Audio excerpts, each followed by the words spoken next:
No capítulo de hoje, vamos aprender como lidar com transições.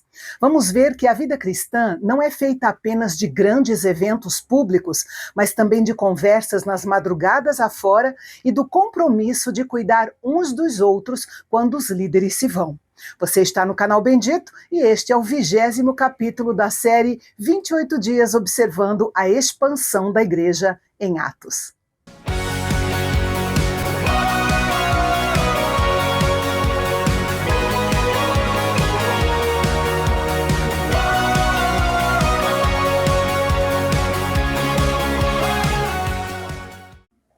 Paulo está em sua terceira viagem missionária e começa a sentir que sua liberdade está com os dias contados.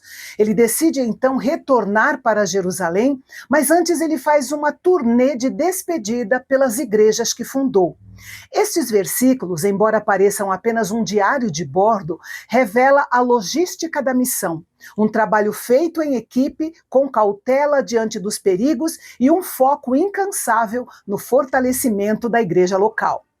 Paulo está acompanhado de um grupo de homens fiéis: Sópater, Aristarco, Segundo, Gaio, Timóteo, Tíquico e Trófimo.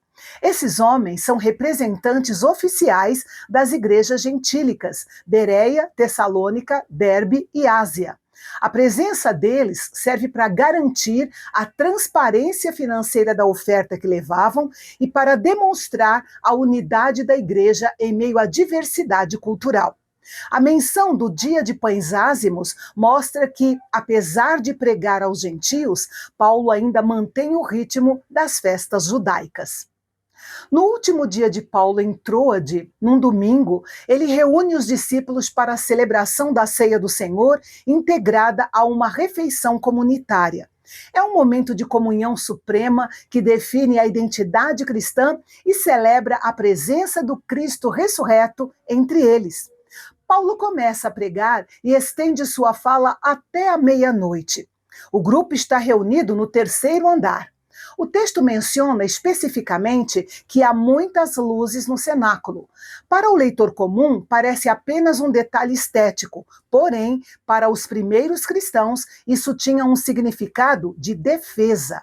Acontece que, naquela época, os cristãos eram frequentemente acusados pelos romanos e pelos judeus opositores de 3 crimes principais em suas reuniões: canibalismo, porque falavam em comer o corpo e beber o sangue de alguém; incesto, porque se chamavam de irmãos e irmãs e trocavam o ósculo santo, que era o beijo fraternal; e imoralidade ou orgias. Diziam que nas suas festas ágape, ou a festa do amor, eles apagavam as luzes para praticar rituais imorais.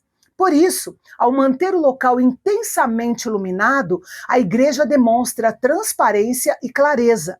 As lâmpadas de óleo eram de cerâmica moldada com pavios de linho e o combustível padrão era o azeite.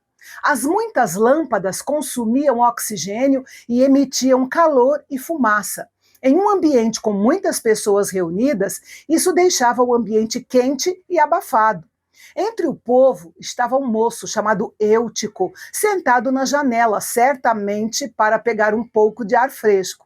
O grande número de pessoas, o ambiente abafado, o horário avançado e o longo discurso de Paulo explicam por que o pobre Eutico caiu num sono profundo.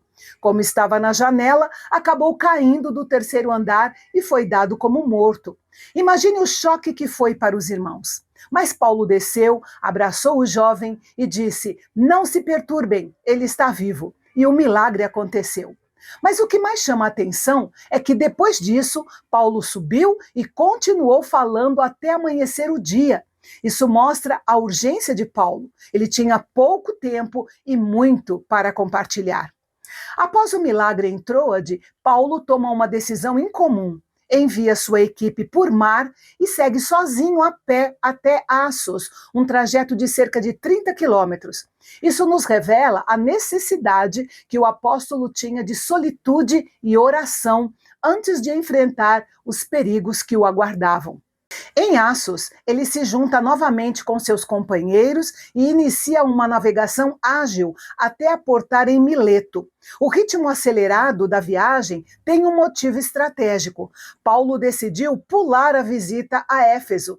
Ele sabia que o carinho e as necessidades daquela igreja o prenderiam por muito tempo, e seu foco era chegar a Jerusalém para o dia de Pentecostes. Essa escolha demonstra que Paulo gerenciava seu tempo com rigor, entendendo que, para cumprir sua missão global de unificar a igreja, ele precisava sacrificar visitas de cortesia em favor de metas espirituais inegociáveis. Paulo não teve tempo de ir até Éfeso, mas chamou os presbíteros daquela igreja para encontrá-lo em Mileto. E o discurso que ele faz ali é o seu testamento espiritual. Ele lembra a todos que serviu com humildade e lágrimas, sem cobiçar o dinheiro de ninguém. É ali que ele diz uma de suas frases mais conhecidas: mas de nada faço questão, nem tenho a minha vida por preciosa, contanto que cumpra com alegria a minha carreira e o ministério que recebi do Senhor Jesus. Paulo sabe que em Jerusalém o esperam prisões e sofrimentos, mas sua missão é maior que seu instinto de sobrevivência. Ele também dá um aviso profético. Após sua partida, surgiriam lobos cruéis que tentariam desviar o rebanho. Ele instrui os líderes a cuidarem de si mesmos e do povo de Deus. O apóstolo ainda reforça que trabalhou com as próprias mãos para não ser um peso para ninguém, citando uma frase de Jesus que só aparece registrada aqui em Atos: mais bem-aventurada coisa é dar do que receber. O capítulo termina com um dos momentos mais emocionantes de todo o Novo Testamento. O clima aqui é de um adeus definitivo, carregado de gratidão e tristeza profunda, marcado por 3 ações físicas que revelam a profundidade da espiritualidade e da amizade entre os primeiros cristãos. A primeira ação é ajoelhar. Após terminar seu discurso, Paulo se põe de joelhos com todos eles e ora. Na cultura judaica e cristã da época, a postura normal de oração era em pé com as mãos levantadas. Ajoelhar-se era um sinal de extrema humildade, urgência ou profunda agonia emocional. Paulo e os presbíteros não estão apenas cumprindo um ritual, eles estão rendendo suas vidas e o futuro da igreja ao cuidado soberano de Deus. A segunda ação é chorar. A seguir, eles levantam um grande pranto. O texto grego sugere um choro audível e intenso. E a terceira ação é beijar. Eles se lançam ao pescoço de Paulo e o beijam. Este beijo fraterno, chamado de ósculo santo, era o selo da comunhão e do perdão cristão. O que mais entristece aqueles irmãos é que Paulo disse que eles não veriam mais o seu rosto. Depois eles acompanham Paulo até o navio, em um cortejo de despedida que mostra que a liderança cristã não é feita de autoridade fria, mas de laços de amor tão fortes que a partida se torna um luto antecipado. Atos 20 nos convida a refletir sobre a nossa própria caminhada. Então, aproveite as oportunidades. Como Paulo em Troade, entenda que o tempo para investir em pessoas é curto. Aproveite cada oportunidade. Integridade é o melhor sermão. O maior argumento de Paulo não foi sua retórica, mas sua vida transparente e suas mãos calejadas pelo trabalho honesto.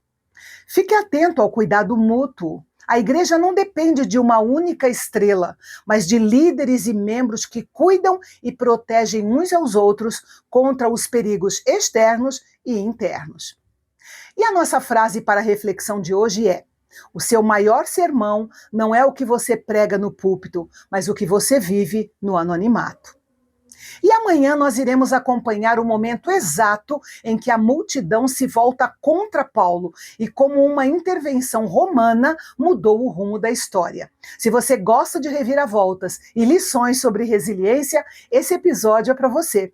Não perca o nosso próximo encontro aqui no Canal Bendito, o nosso canal de Fala Fácil.